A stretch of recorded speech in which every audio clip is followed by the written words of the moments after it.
Well, what I'm doing for the kingdom right now is just, for me, it's so exciting and it's so different than I ever saw myself. I think, I'm doing Every Man a Warrior prison ministry, and it initially started primarily on a domestic level. The last couple of years, God just kind of changed my path some.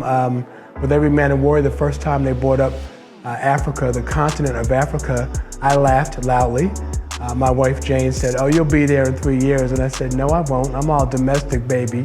And she just laughed.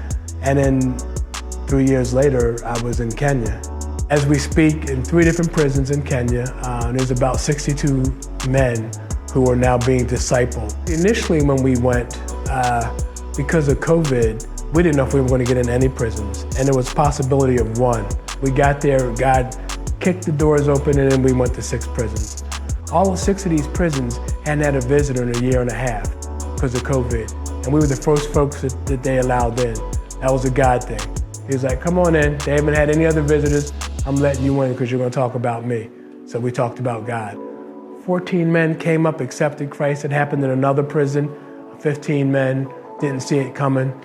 I didn't do an altar call. I didn't who wants to come up and accept? I was just talking about the love of Christ, talking about putting him on display, changing your life, being the dad you're supposed to be. And then 14 men who were sitting out there listening, God got in their hearts. And they got up and came forward. I'll be going to Kenya twice a year for who knows how long. We're going to expand into other countries.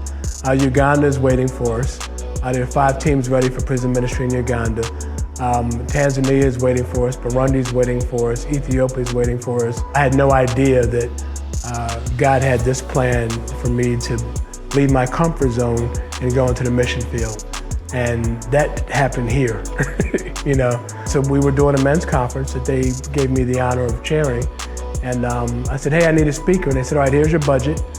And all the big names were unavailable for like 3, 4, 5 years. And the one that kept speaking to my heart was Lonnie Burgers, which is about Every Man a Warrior.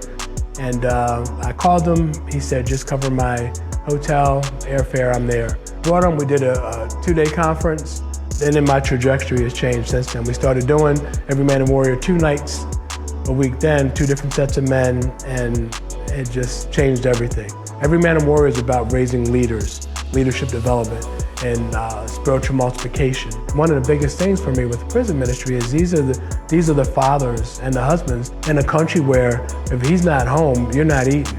So we want him to go back home and provide for his family and be the father and the husband that God called him to be. You turn the guys that were the problem into the leaders and the solution in the community. You change cultures by doing stuff like that.